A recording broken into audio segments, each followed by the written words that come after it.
아침에 나로 주의 인자한 말씀을 듣게 하소서. 성도 여러분 안녕하세요. 토요일입니다. 오늘도 하나님의 사랑이 여러분들의 삶의 자리에 가득하기를 간절히 소망합니다. 말씀 한 곳 봅니다. 로마서 13장 1절부터 7절까지의 말씀입니다. 각 사람은 위에 있는 권세들에게 복종하라. 권세는 하나님으로부터 나지 않음이 없나니 모든 권세는 다 하나님께서 정하신 바라.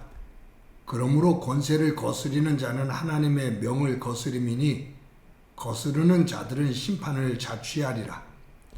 다스리는 자들은 선한 일에 대하여 두려움이 되지 않고 악한 일에 대하여 되나니 내가 권세를 두려워하지 아니하려느냐. 선을 행하라. 그리하면 그에게 칭찬을 받으리라. 그는 하나님의 사역자가 되어 내게 선을 베푸는 자니라. 그러나 내가 악을 행하거든 두려워하라. 그가 공연히 칼을 가지지 아니하였으니 곧 하나님의 사역자가 되어 악을 행하는 자에게 진노하심을 따라 보응하는 자니라. 그러므로 복종하지 아니할 수 없으니 진노 때문에 할 것이 아니라 양심을 따라 할 것이라. 너희가 조세를 바치는 것도 이로 말미암음이니라. 그들이 하나님의 일꾼이 되어 바로 이 일에 항상 힘쓰느니라. 모든 자에게 줄 것을 주되 조세를 받을 자에게 조세를 바치고 관세를 받을 자에게 관세를 바치고 두려워할 자를 두려워하며 존경할 자를 존경하라. 아멘. 인류사를 보면 원시 시대나 또 고대 부족 그 시대 때 그때는 재정일치의 시대였습니다. 종교 지도자가 그 부족들 그 공동체의 정치적인 지도자가 된 거죠. 샤만이죠. 우리로 말하면 무당입니다. 그가 영의 세계를 본다고 말을 하면서 함께 있는 부족들을 하나님의 이름으로 다스리는 거죠. 그래서 재정일치가 된 그러한 사회를 만듭니다. 그런데 이제 부족 시대에서 도시국가 형태로 세계가 바뀝니다. 그때부터 이 종교와 국가가 분리가 되기 시작하지요. 종교 지도자는 영적인 권위를 가지고 그 나라의 어떤 지도자들, 정치적인 지도자들, 그리고 백성들을 가르칩니다. 그들에게 신적인 권위가 주어지는 것은 신탁이지요. 신으로부터 내가 이러한 계시를 받았다 라고 하면서 왕과 백성들에게 전해요. 왕을 중심으로 한 정치 지도자들은 정치적인 권력을 가지고 백성들을 잘 다스리며 백성들을 안전하고 풍요롭게 만드는 것, 그 역할을 하는 것이 정치 지도자들의 역할입니다. 세계사를 보든지 특히 기독교 역사를 이렇게 보면 이 종교와 국가, 이 관계가 매우 민감한 관계입니다. 종교와 그 국가의 관계가 어떻게 설정되느냐에 따라 그 시대의 흐름이 달라집니다. 예를 들어 중세시대 때는 교회가 국가를 지배했습니다. 교황이 황제를 임명하게 되는, 그러니까 국가보다 교회가 위에 있어서 국가를 지배하는 형태가 되죠. 그러다 보니까 타락이 되고 맙니다. 이와 반대되어지는 구조가 대표적으로 나타나는 것이 있는데 그것은 2차 세계대전 때 독일입니다. 히틀러가 국가지요. 그 히틀러가 주관하는 국가의 정치적인 힘이 교회를 속박합니다. 국가가 가지고 있는 그 정책, 자신들의 이념, 그것을 뒷받침하는 교회로 구속을 시키는 거죠. 그래서 국가 아래 교회가 지배를 당하는 그런 형태가 됩니다. 그러다 보니 거기에는 독재가 이루어지고 무고한 수많은 사람들이 비참하게 죽음을 겪게 되는 그 고통의 시대가 이어집니다. 그런 의미 속에서 이 종교와 국가, 교회와 국가의 이 관계는 국가가 교회에 종속되어서도 안 되고 교회가 국가에 종속되어서도 안 됩니다. 그래서 재정분리입니다. 교회는 하나님의 말씀을 가지고 하나님께서 원하시는 것이 무엇인지, 하나님의 가치, 또 하나님의 정의, 하나님의 평등, 이것이 무엇인지를 하나님의 말씀을 중심으로 전하는 겁니다. 정치 지도자들은 그 하나님께서 절대적인 가치가 되는 하나님께서 주시는 평등과 정의, 사랑, 공평, 이것을 실현하는 그 역할을 하는 것이 정치 지도자가 되는 거죠. 그래서 종속되는 것이 아니라 서로가 가지고 있는 기능을 중심으로 균형을 이루며 서로에게 유익이 되는, 그러면서 그 뜻은 하나님께서 원하시는 세계, 그 세계를 만들어 가는 겁니다. 여러분, 오늘 본문에 보면 바울이 12장에서는 예수님 안에서 변화되어진 하나님의 자녀들이 어떻게 살아야 될지, 삶이 거룩한 산제사가 되는 것, 은사를 가지고 서로 섬기는 것, 그리고 사랑을 가지고 서로 축복하며 화목하며 살아가는 것, 그것을 삶에 실천되어지는 부분을 말했다면 오늘 본문 13장에서는 무엇을 말하냐면 기독교인들이 국가와 어떤 관계를 맺으며 살아가야 될지 그 부분에 대해서 이야기하고 있습니다.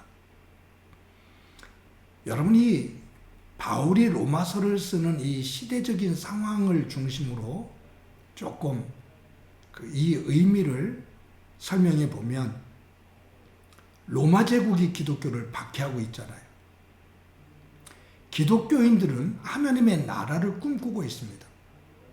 기독교인들이 궁극적으로 바라고 있는 것은 로마 제국이 아닌 하나님의 나라입니다. 그래서 하나님의 나라를 추구하기에 이 로마 제국, 로마 정부에서 말하고 있는 정책이라든가 이런 것에 대해서 거부 반응을 일으킬 수가 있죠.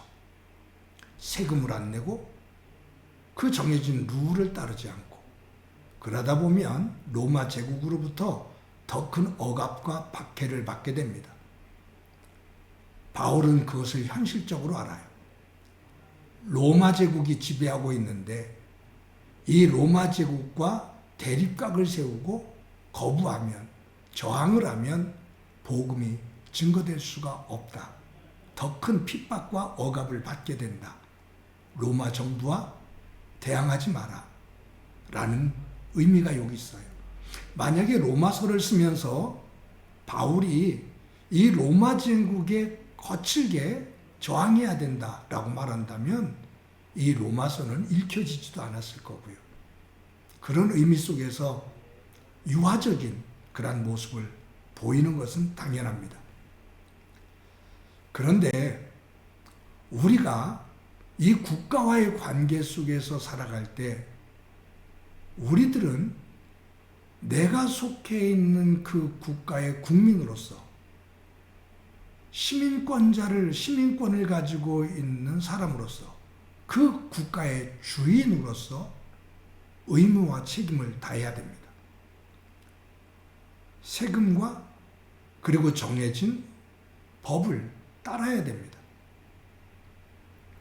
누구보다도 솔선수범해서 그 국가가 정해놓은, 내가 그 국가의 국민으로서 그 룰을 따라야 된다, 그 말이에요. 정직하게 임해야 됩니다. 그런데 여기서 한 가지 저와 여러분들이 유의해야 될 점이 있어요. 그 국가를 이끌어가는 정치인, 권력자가 부정을 해가고 억압을 행하고 하나님의 정신에서 어긋나 국민들을 억압하면, 부정과 부패에 물들어 있으면 기독교인들은 아니요라고 말할 수 있어야 됩니다. 하나님께서 그 국가의 권력자로서 지도자로 세우신 것은 하나님의 정의와 하나님의 공의, 하나님의 사랑을 실현하는 전제에서 주어진 힘입니다. 근데 그 힘을 가지고 하나님의 공의와 정의, 그 사랑에서 벗어나 억압과 국민들을 억압하고 부정과 부패를 일삼으면, 기독교는 또 예수를 믿는 사람은 이것은 아니요 라고 말할 수 있어야 된다, 그 말. 여기서 전제되는 것은 나라를 이끌어가는 지도자들이 하나님을 중심으로 국민들의 생명을 존중히 여기고 국민들을 신실하게 위할 때 거기에 대한 순종을 말합니다. 여러분, 저와 여러분이 살고 있는 이 나라의 정치가 혼탁하지요. 특히 우리나라는 북과 남의 이념의 갈등으로 아주 골이 깊어서 가지고 있는 생각들이 너무 다른 그러한 의식들을 가지고 대립하고 살고 있습니다. 그래서 이것을 통합하며 조율하기가 쉽지를 않습니다. 그러나 우가 됐든 좌가 됐든 누구든지 지도자로 세워진 이가 국민들을 억압할 수는 없습니다. 부정과 부패를 자신들의 마음대로 자신을 위해서 행할 수는 없습니다. 그것이 정치적으로 어떤 이념을 가지고 있든 그 정책을 만들어내는데 그것은 국민들을 위한 정책이 되어야 되고 거기에는 공의와 평등, 그것이 이루어지는 현장이 되어야 됩니다. 나라를 위해서 기도합시다. 양진영으로 갈등으로 대립되어져 있는 이 구조 속에서 그래도 기도하며 조금씩 통합의 자리가 만들어지고 우와 좌가 그 진영의 논리에 빠지지 않고 서로 경쟁하고 토론하면서 더 반듯하고 바른 자리에서 온전한 민주주의를 만들며 그 속에 하나님의 정신이 깃드는 나라가 될 수 있도록 기독교인들인 저희들이, 하나님을 믿는 저희들이 바른 자리에 서서 이 나라가 바른 자리로 갈 수 있도록 기도하고 그러한 길을 함께 걸어갈 수 있고 그 후에 하나님의 은혜가 가득하기를 간절히 소망합니다. 한번 기도합니다. 하나님 감사합니다. 오늘도 귀한 날 주신 것 감사합니다. 바울을 통해서 예수 믿는 사람들이 이 나라 속에서 어떤 모습으로 살아야 되는지 우리에게 말씀해 주고 계신데 하나님, 나라를 위해 기도하며 이 나라에 정직한 지도자가 세워지고 국민을 위해서 일하고 국민은 그 지도자를 신뢰하고 따르며 그 속에 하나님의 나라, 하나님의 공의와 정의가 하수처럼 흐르는 나라가 될 수 있도록 은총 베풀어 주옵소서. 이 나라를 긍휼히 여겨 주셔서 이 나라의 이 아픔을, 혼란을 딛고 일어나 하나님께서 기뻐하시는 나라가 되게 하시고 하나의 민족이 되게 하시고 세계 평화를 위해서 일할 수 있는 나라 되게 하옵소서. 예수님의 이름으로 기도드립니다. 아멘.